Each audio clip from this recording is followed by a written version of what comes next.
जय श्री राम, जय बागेश्वर धाम, जय गुरु कृपा। बच्चों, कल हमने पढ़ा था कि रावण के सिर कटते थे और फिर से आ जाते थे। फिर रामचंद्र जी ने पता चला उन्हें कि इसकी नाभि में तो अमृत कुंड है। आगे की कथा हम पढ़ेंगे। आज 15 पेज पढ़ेंगे। सुनो गौर से दुनिया वालों, चाहे जितना जोर लगा लो, सबसे आगे होंगे हिंदुस्तानी, होंगे हिंदुस्तानी। सुनो गौर से दुनिया वालों। जय श्री राम। एक बाण ने नाभि के अमृत कुंड को सोख लिया। दूसरे 30 बाण कोप करके उसके सिरों और भुजाओं में लगे। बाण सिरों और भुजाओं को लेकर चले। सिरों और भुजाओं से रहित रुंड पृथ्वी पर नाचने लगा। धड़ प्रचंड वेग से दौड़ता है, जिससे धरती धंसने लगी। तब प्रभु ने बाण मारकर उसके 2 टुकड़े कर दिए। मरते समय रावण बड़े घोर शब्द से गरज कर बोला, राम कहाँ हैं? मैं ललकार कर उनको युद्ध में मारूं। रावण के गिरते ही पृथ्वी हिल गई। समुद्र, नदियां, दिशाओं के हाथी और पर्वत क्षुब्ध उठे।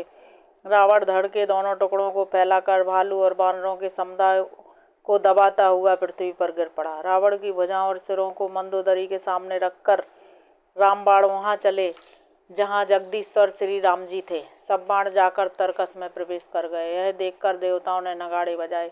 रावण का तेज प्रभु के मुख में समा गया। यह देखकर शिवजी और ब्रह्मा जी हर्षित हुए। ब्रह्मांड भर में जय जय की ध्वनि से भर गई। प्रबल भुजदंडों वाले श्री रघुवीर की जय हो। देवता और मुनियों के समूह फूल बरसाते हैं और कहते हैं, कृपालु की जय हो, मुकुंद की जय हो, जय हो। हे कृपा के कंद, हे मोक्षदाता मुकुंद, हे द्वंद्वों के हरने वाले, हे शरणागत को सुख देने वाले प्रभु, हे दुष्ट दल को विदीर्ण करने वाले, हे कारणों के भी परम कारण, हे सदा करुणा करने वाले, हे सर्वव्यापक विभो, आपकी जय हो। देवता हर्ष में भरे हुए पुष्प बरसाते हैं। घमाघम नगाड़े बज रहे हैं। रणभूमि में श्री रामचंद्र जी के अंगों ने बहुत से कामदेवों की शोभा प्राप्त की। सिर पर जटाओं का मुकुट है, जिसके बीच बीच में अत्यंत मनोहर पुष्प शोभा दे रहे हैं। मानो नीले पर्वत पर बिजली के समूह सहित नक्षत्र सुशोभित हो रहे हैं। श्री राम जी अपने भुजदंडों से बाण और धनुष फहरा रहे हैं। शरीर पर रुधिर के कण अत्यंत सुंदर लगते हैं। मानो तमाल के वृक्ष पर बहुत सी लल मुनियाँ चिड़ियाँ अपने महान सुख में मग्न हुई निश्चल बैठी हों। प्रभु श्री रामचंद्र जी ने कृपा दृष्टि की वर्षा करके देव समूह को निर्भय कर दिया। वानर भालू सब हर्षित हुए और सुखधाम मुकुंद की जय हो ऐसा पुकारने लगे। पति के सिर को देखते ही मंदोदरी व्याकुल और मूर्छित होकर धरती पर गिर पड़ी। स्त्रियां रोती हुई उठ दौड़ीं और उसको उठाकर रावण के पास आईं। पति की दशा देखकर वे पुकार पुकार कर रोने लगीं। उनके बाल खुल गए, देह की संभाल नहीं रही। वे अनेकों प्रकार से छाती पीटती हैं और रोती हुई रावण के प्रताप का बखान करती हैं। हे नाथ, तुम्हारे बल से पृथ्वी सदा कांपती रहती थी। अग्नि, चंद्रमा और सूर्य तुम्हारे सामने तेजीन थे। शेष और कच्छप भी जिसका भार नहीं सह सकते थे। वही तुम्हारा शरीर आज धूल में भरा हुआ पृथ्वी पर पड़ा है। वरुण, कुबेर, इंद्र और वायु, इनमें से किसी ने भी रण में तुम्हारे सामने धैर्य धारण नहीं किया। हे स्वामी, तुमने अपने भुजबल से काल और यमराज को भी जीत लिया था। वही तुम आज अनाथ की तरह पड़े हो। तुम्हारी प्रभुता जगत भर में प्रसिद्ध है। तुम्हारे पुत्रों और कुटुंबियों के बल का हाय वर्णन ही नहीं हो सकता। श्री रामचंद्र जी के विमुख होने से ही तुम्हारी ऐसी दुर्दशा हुई कि आज कुल में कोई रोने वाला भी न रह गया। हे नाथ, विधाता की सारी सृष्टि तुम्हारे बस में थी। लोकपाल सदा भयभीत होकर तुमको मस्तक नवाते थे, किंतु हाय, अब तुम्हारे सिर और भुजाओं को गीदड़ खा रहे हैं। राम विमुख के लिए ऐसा होना अनुचित भी नहीं है। हे पति, काल के पूर्ण बस में होने से तुमने कहना नहीं माना और चराचर के नाथ परमात्मा को मनुष्य करके जाना। दैत्य रूपी वन को जलाने के लिए अग्नि स्वरूप साक्षात श्री हरि को तुमने मनुष्य करके जाना। शिव और ब्रह्मा आदि देवता जिनको नमस्कार करते हैं, उन करुणामय भगवान को हे प्रियतम तुमने नहीं भजा। तुम्हारा यह शरीर जन्म से ही दूसरों से द्रोह करने में तत्पर तथा पाप समूहमय रहा। इतने पर भी जिन निर्विकार ब्रह्म श्री राम जी ने तुमको अपना धाम दिया, उनको मैं नमस्कार करती हूँ। है हे नाथ, श्री रघुनाथ जी के समान कृपा का समुद्र दूसरा कोई नहीं है। जिन भगवान ने तुमको वह गति दी जो योगी समाज को भी दुर्लभ है। मंदोदरी के वचन कानों से सुनकर देवता, मुनि और सिद्ध सभी ने सुख माना। ब्रह्मा, महादेव, नारद और सनकादि तथा और जो परमार्थवादी श्रेष्ठ मुनि थे, वे सभी श्री रघुनाथ जी को नेत्र भरकर निरख कर प्रेम मग्न हो गए और अत्यंत सुखी हुए। अपने घर की सब स्त्रियों को रोती हुई देखकर विभीषण जी के मन में बड़ा भारी दुख हुआ और वे उनके पास गए। उन्होंने भाई की दशा देखकर दुख किया। तब प्रभु श्री राम जी ने छोटे भाई को आज्ञा दी लक्ष्मण जी ने उन्हें बहुत प्रकार से समझाया। तब विभीषण प्रभु के पास लौट आए। प्रभु ने उनको कृपापूर्ण दृष्टि से देखा। सब शोक त्याग कर रावण की अंत्येष्टि क्रिया करो। प्रभु की आज्ञा मानकर और हृदय में देश और काल का विचार करके विभीषण जी ने विधि पूर्वक सब क्रिया की। मंदोदरी आदि सब स्त्रियां उसे तिलांजलि देकर मन में श्री रघुनाथ जी के गुण समूहों का वर्णन करती हुई महल को गईं। सब क्रिया कर्म करने के बाद विभीषण ने आकर पुनः सिर नवाया। तब कृपा के समुद्र श्री राम जी ने छोटे भाई लक्ष्मण जी को बुलाया। श्री रघुनाथ जी ने कहा, तुम वानर राज सुग्रीव, अंगद, नल, नील, जाम्बान और मारुति सब नीति निपुण लोग मिलकर विभीषण के साथ जाओ और उन्हें रास्तिलक कर दो। पिताजी के वचनों के कारण मैं नगर में नहीं आ सकता, पर अपने ही समान बानर और छोटे भाई को भेजता हूँ। प्रभु के वचन सुनकर बानर तुरंत चले और उन्होंने जाकर राजतिलक की सारी व्यवस्था की। आदर के साथ विभीषण को सिंहासन पर बैठा कर राजतिलक किया और स्तुति की। सभी ने हाथ जोड़कर उनको सिर नवाए। तदंतर विभीषण जी सहित सब प्रभु के पास आए। तब श्री रघुवीर ने बानरों को बुला लिया और प्रिय वचन कहकर सबको सुखी किया। भगवान ने अमृत के समान यह वाणी कहकर सबको सुखी किया कि तुम्हारे ही बल से यह प्रबल शत्रु मारा गया और विभीषण ने राज्य पाया। इसके कारण तुम्हारा यश तीनों लोकों में नित्य नया बना रहेगा। जो लोग मेरे सहित तुम्हारी शुभ कीर्ति को परम प्रेम के साथ गाएंगे, वे बिना ही परिश्रम से अपार संसार सागर का पार पा जाएंगे। प्रभु के वचन कानों से सुनकर वानर समूह तृप्त नहीं होते। वे सब बार बार सिर नवाते हैं और चरण कमलों को पकड़ते हैं। प्रभु ने हनुमान जी को बुला लिया। भगवान ने कहा, तुम लंका जाओ, जानकी को सब समाचार सुनाओ और उसका कुशल समाचार लेकर तुम चले आओ। तब हनुमान जी नगर में आए। यह सुनकर राक्षस राक्षसी दौड़े। उन्होंने बहुत प्रकार से हनुमान जी की पूजा की और फिर श्री जानकी जी को दिखला दिया। हनुमान जी ने दूर से ही प्रणाम किया। जानकी जी ने पहचान लिया कि यह वही श्री रघुनाथ जी का दूत है। हे तात, कहो कृपा के धाम, मेरे प्रभु छोटे भाई और वानरों की सेना सहित कुशल से तो हैं? हनुमान जी ने कहा, हे माता, कौशलपति श्री राम जी सब प्रकार से सकुशल हैं। उन्होंने संग्राम में 10 सिर वाले रावण को जीत लिया है और विभीषण ने अचल राज्य प्राप्त किया है। हनुमान जी के वचन सुनकर सीता जी के हृदय में हर्ष छा गया। श्री जानकी जी के हृदय में अत्यंत हर्ष हुआ। उनका शरीर पुलकित हो गया और नेत्रों में जल छा गया। वे बार बार कहती हैं, हे हनुमान, मैं तुझे क्या दूं? इस वाणी के समान तीनों लोकों में और कुछ भी नहीं है। हनुमान जी ने कहा, हे माता सुनिए, मैंने आज निसंदेह सारे जगत का राज्य पा लिया। जो मैं रण में शत्रु सेना को जीतकर भाई सहित निर्विकार श्री राम जी को देख रहा हूँ। जानकी जी ने कहा, हे पुत्र सुन, समस्त सद्गुण तेरे हृदय में बसे और हे हनुमान, शेष सहित कौशलपति प्रभु सदा तुझ पर प्रसन्न रहे। हे तात, अब तुम वही उपाय करो जिससे मैं नेत्रों से प्रभु के कोमल श्याम शरीर के दर्शन करूं। तब श्री रामचंद्र जी के पास जाकर हनुमान जी ने जानकी जी का कुशल समाचार सुनाया। सूरकुल भूषण श्री राम जी ने संदेश सुनकर युवराज अंगद और विभीषण को बुला लिया। कहा, पवन पुत्र हनुमान के साथ जाओ और जानकी को आदर के साथ ले आओ। वे सब तुरंत ही वहां गए जहाँ सीता जी थीं। सबकी सब राक्षसियां नम्रता पूर्वक उनकी सेवा कर रही थीं। विभीषण जी ने शीघ्र ही उन लोगों को समझा दिया। उन्होंने बहुत प्रकार से सीता जी को स्नान कराया, बहुत प्रकार के गहने पहनाए और फिर वे एक सुंदर पालकी सजा कर ले आए। सीता जी प्रसन्न होकर सुख के धाम प्रियतम श्री राम जी का स्मरण करके उस पर हर्ष के साथ चढ़ी। चारों ओर हाथों में छड़ी लिए रक्षक लिए चले। सबके मनों में परम उल्लास है। रीछ वानर सब दर्शन करने के लिए आए। तब रक्षक क्रोध करके उनको रोकने दौड़े। श्री रघुवीर ने कहा, हे मित्र, मेरा कहना मानो और सीता को पैदल ले आओ, जिससे वानर उसको माता की तरह देखें। गोसाई श्री राम जी ने हंसकर ऐसा कहा। प्रभु के वचन सुनकर रीछ वानर हर्षित हो गए। आकाश से देवताओं ने बहुत से फूल बरसाए। सीता जी को पहले अग्नि में रखा था, अब भीतर के साक्षी भगवान उनको प्रकट करना चाहते हैं। इसी कारण करुणा के भंडार श्री राम जी ने लीला से कुछ कड़े वचन कहे, जिन्हें सुनकर सब राक्षसियां विषाद करने लगीं। प्रभु के वचनों को सिर चढ़ाकर मन वचन और कर्म से पवित्र श्री सीता जी बोली, हे लक्ष्मण, तुम मेरे धर्म के नेगी बनो और तुरंत आग तैयार करो। श्री सीता जी की विरह विवेक धर्म और नीति से सनी हुई वाणी सुनकर लक्ष्मण जी के नेत्रों में जल भर आया। वे दोनों हाथ जोड़े खड़े रहे। वे भी प्रभु से कुछ कह नहीं सकते। फिर श्री राम जी का रुख देखकर लक्ष्मण जी दौड़े और आग तैयार करके बहुत सी लकड़ी ले आए। अग्नि को खूब बढ़ी हुई देखकर जानकी जी के हृदय में हर्ष हुआ। उन्हें भय कुछ भी ना हुआ। सीता जी ने लीला से कहा, यदि मन वचन और कर्म से मेरे हृदय में श्री रघुवीर को छोड़कर दूसरी गति नहीं है तो अग्निदेव जो सबके मन की गति जानते हैं मेरे लिए चंदन के समान शीतल हो जाएं। प्रभु श्री राम जी का स्मरण करके और जिनके चरण महादेव जी के द्वारा बंदित हैं तथा जिनमें सीता जी की अत्यंत विशुद्ध प्रीति है, उन कौशलपति की जय बोलकर जानकी जी ने चंदन के समान शीतल हुई अग्नि में प्रवेश किया। प्रतिबिंब और उनका लौकिक कलंक प्रचंड अग्नि में जल गए। प्रभु के इन चरित्रों को किसी ने नहीं जाना। देवता, सिद्ध और मुनि सब आकाश में खड़े देखते हैं। तब अग्नि ने शरीर धारण करके वेदों में और जगत में प्रसिद्ध वास्तविक श्री का हाथ पकड़कर उन्हें श्री राम जी को वैसे ही समर्पित किया जैसे क्षीर सागर ने विष्णु भगवान को लक्ष्मी समर्पित की थी। वे सीता जी श्री रामचंद्र जी के वाम भाग में विराजित हुई। उनकी उत्तम शोभा अत्यंत ही सुंदर है, मानो नए खिले हुए नीले कमल के पास सोने के कमल की कली सुशोभित हो। देवता हर्षित होकर फूल बरसाने लगे, आकाश में डंके बजने लगे, किन्नर गाने लगे, विमानों पर चढ़ी अप्सराएं नाचने लगीं।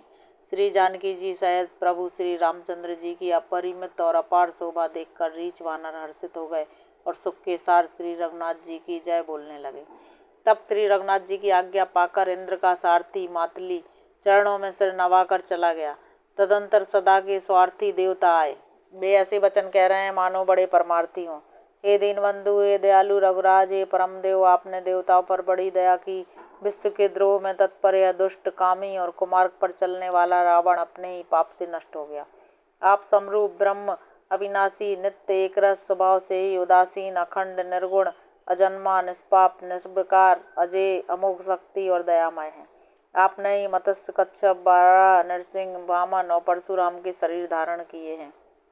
हे नाथ, जब जब देवताओं ने दुख पाया तब तब अनेकों शरीर धारण करके आपने ही उनका दुख नाश किया। यह दुष्ट मलिन हृदय देवताओं का नित्य शत्रु, काम लोभ और मत के परायण तथा अत्यंत क्रोधी था। ऐसे अधमों के शिरोमणि ने भी आपका परम पद पा लिया। इस बात का हमारे मन में आश्चर्य हुआ। हम देवता श्रेष्ठ अधिकारी होकर भी स्वार्थ परायण हो आपकी भक्ति को बुलाकर निरंतर भाव सागर के प्रभाव में पड़े हैं। अब हे प्रभु, हम आपकी शरण में आ गए हैं, हमारी रक्षा कीजिए। विनती करके देवता और सिद्ध सब जहाँ के तहाँ हाथ जोड़े खड़े रहे। तब अत्यंत प्रेम से पुलकित शरीर होकर ब्रह्मा जी स्तुति करने लगे। हे नित्य सुखधाम और हरि, हे धनुष्बाण धारण किए हुए रघुनाथ जी, आपकी जय हो। हे प्रभु, आप भावरूपी हाथी को विदीर्ण करने के लिए सिंह के समान हैं। हे नाथ, हे सर्वव्यापक, आप गुणों के समुद्र और परम चतुर हैं। आपके शरीर की अनेकों कामदेवों के समान परंतु अनुपम छवि है। सिद्ध मुनीश्वर और कवि आपके गुण गाते रहते हैं। आपका यश पवित्र है। आपने रावण रूपी महासर्प को गरुण की तरह क्रोध करके पकड़ लिया। हे प्रभु, आप सेवकों को आनंद देने वाले, शोक और भय का नाश करने वाले, सदा क्रोध रहित और नित्य ज्ञान स्वरूप हैं। आपका अवतार श्रेष्ठ अपार दिव्य गुणों वाला, पृथ्वी का भार उतारने वाला और ज्ञान का समूह है। आप नित्य अजन्मा व्यापक एक और अनादि हैं। हे करुणा की खान श्री राम जी, मैं आपको बड़े ही हर्ष के साथ नमस्कार करता हूँ। हे रघुकुल के आभूषण, हे दूषण राक्षस को मारने वाले तथा समस्त दोषों को हरने वाले। विभीषण दीन था, उसे आपने राजा बना दिया। हे गुण और ज्ञान के भंडार, हे मान रहे थे अजन्मा व्यापक और मायिक विकारों से रहित श्री राम, मैं आपको नित्य नमस्कार करता हूँ। आपके भुजदंडों का प्रताप और बल प्रचंड है। दुष्ट समूह के नाश करने में आप परम निपुण हैं। हे बिना ही कारण दीनों पर दया तथा उनका हित करने वाले और शोभा के धाम, मैं श्री जानकी जी सहित आपको नमस्कार करता हूँ। आप भवसागर से तारने वाले हैं। कारण रूपा प्रकृति और कार्य रूप जगत दोनों से परे हैं और मन से उत्पन्न होने वाले कठिन दोषों को हरने वाले हैं। आप मनोहर बाण, धनुष और तरकस धारण करने वाले हैं। कमल के समान रक्त वर्ण आपके नेत्र हैं। आप राजाओं में श्रेष्ठ, सुख के मंदिर, सुंदर श्री के बल्लभ तथा मद, काम और झूठी ममता के नाश करने वाले हैं। आप अनंत या दोष रहित हैं, अखंड हैं, इंद्रियों के विषय नहीं हैं। सदा सर्वरूप होते हुए भी आप वह सब कभी हुए ही नहीं, ऐसा वेद कहते हैं। यह दंत कथा नहीं है। जैसे सूर्य और सूर्य का प्रकाश अलग अलग हैं और अलग नहीं भी हैं, वैसे ही आप भी संसार से भिन्न तथा अभिन्न दोनों ही हैं। हे व्यापक प्रभु, ये सब वानर कृतार्थ रूप हैं जो आदर पूर्वक आपका मुख देख रहे हैं। हे हरे, हमारे जीवन और देव शरीर को धिक्कार है जो हम आपकी भक्ति से रहित हुए संसार में भूले पड़े हैं। हे दीनदयालु, अब दया कीजिए और मेरी उस विभेद उत्पन्न करने वाली बुद्धि को हर लीजिए, जिससे मैं विपरीत कर्म करता हूँ और जो दुख है उसे सुख मानकर आनंद से विचरता हूँ। आप दुष्टों का खंडन करने वाले और पृथ्वी के रमणीय आभूषण हैं। आपके चरण कमल श्री शिव पार्वती द्वारा सेवित हैं। हे राजाओं के महाराज, मुझे यह वरदान दीजिए कि आपके चरण कमलों में सदा मेरा कल्याणदायक प्रेम हो। इस प्रकार ब्रह्मा जी ने अत्यंत प्रेम पुलकित शरीर से विनती की। शोभा के समुद्र श्री राम जी के दर्शन करते करते उनके नेत्र तृप्ति नहीं होते थे। उसी समय दशरथ जी वहां आए। पुत्र को देखकर उनके नेत्रों में जल छा गया। छोटे भाई लक्ष्मण जी सहित प्रभु ने उनकी वंदना की और तब पिता ने उनको आशीर्वाद दिया। श्री राम जी ने कहा, ये तात, यह सब आपके पुण्यों का प्रभाव है जो मैंने अजय राक्षस राज को जीत लिया। पुत्र के वचन सुनकर उनकी प्रीति अत्यंत बढ़ गई, नेत्रों में जल छा गया और रोमावली खड़ी हो गई। श्री रघुनाथ जी ने पहले के प्रेम को विचार कर पिताजी की ओर देखकर ही उन्हें अपना स्वरूप का दृढ़ ज्ञान करा दिया। हे उमा, दशरथ जी ने भेद भक्ति में अपना मन लगाया था, इसी से उन्होंने मोक्ष नहीं पाया। सगुण स्वरूप की उपासना करने वाले भक्त इस प्रकार का मोक्ष लेते भी नहीं। उनको श्री राम जी अपनी भक्ति देते हैं। प्रभु को बार बार प्रणाम करके दशरथ जी हर्षित होकर देवलोक को चले गए। छोटे भाई लक्ष्मण जी और जानकी जी सहित परम कुशल प्रभु श्री कौशलाधीश की शोभा देखकर देवराज इंद्र मन में हर्षित होकर स्तुति करने लगे। शोभा के धाम शरणागत को विश्राम देने वाले श्रेष्ठ तरकस, धनुष और बाण को धारण किए हुए प्रबल प्रतापी भुजदंडों के वाले श्री रामचंद्र जी की जय हो। हे खर और दूषण के शत्रु और राक्षसों की सेना के मर्दन करने वाले, आपकी जय हो। हे नाथ, आपने इस दुष्ट को मारा जिससे सब देवता सनात हो गए। हे भूमि का भार हरने वाले, हे अपार श्रेष्ठ महिमा वाले, आपकी जय हो। हे रावण के शत्रु, हे कृपालु, आपकी जय हो। आपने राक्षसों को बेहाल कर दिया। लंकापति रावण को अपने बल का बहुत घमंड था। उसने देवता और गंधर्व सभी को अपने बस में कर लिया था। वह मुनि, सिद्ध, मनुष्य, पक्षी और नाग आदि सभी के हठपूर्वक पीछे पड़ गया था। अब दूसरों से वह द्रोह करने में तत्पर और अत्यंत दुष्ट था। उस पापी ने वैसा ही फल पाया। अब हे दीनों पर दया करने वाले, हे कमल के समान विशाल नेत्रों वाले, सुनिए। मुझे अत्यंत अभिमान था कि मेरे समान कोई नहीं है, पर अब प्रभु के चरण कमलों के दर्शन करने से दुख समूह का देने वाला मेरा वह अभिमान जाता रहा। कोई उन निर्गुण ब्रह्म का ध्यान करते हैं जिन्हें वेद अव्यक्त कहते हैं, परंतु हे राम जी, मुझे तो आपका यह सगुण कौशल राज स्वरूप ही प्रिय लगता है। श्री जानकी जी और छोटे भाई लक्ष्मण जी सहित मेरे हृदय में अपना घर बनाइए। हे रमा निवास, मुझे अपना दास समझिए और अपनी भक्ति दीजिए। हे रमा निवास, हे शरणागत के भय को हरने वाले और उसे सब प्रकार का सुख देने वाले, मुझे अपनी भक्ति दीजिए। हे सुख के धाम, हे अनेकों कामदेवों की छवि वाले रघुकुल के स्वामी श्री रामचंद्र जी, मैं आपको नमस्कार करता हूँ। हे देव समूह को आनंद देने वाले, द्वंद्वों के नाश करने वाले, मनुष्य शरीरधारी, अतुलनीय बल वाले, ब्रह्मा और शिव आदि से सेवनीय, करुणा से कोमल श्री राम जी, मैं आपको नमस्कार करता हूँ। हे कृपालु, अब मेरी ओर कृपा करके देखकर आज्ञा दीजिए कि मैं क्या करूं। इंद्र के प्रिय वचन सुनकर दीनदयालु श्री राम जी बोले, हे देवराज सुनो, हमारे वानर भालू जिन्हें निशाचरों ने मार डाला है पृथ्वी पर पड़े हैं। इन्होंने मेरे हित के लिए अपना प्राण त्याग दिए हैं। हे सुजान देवराज, इन सबको जला दो। काकभुसुंडी जी कहते हैं, हे गरुण सुनिए, प्रभु के वचन अत्यंत गहन है, ज्ञानी मुनि ही इन्हें जान सकते हैं। प्रभु श्री राम जी त्रिलोकी को मारकर जला सकते हैं, यहाँ तो उन्होंने केवल इंद्र को बढ़ाई दी है।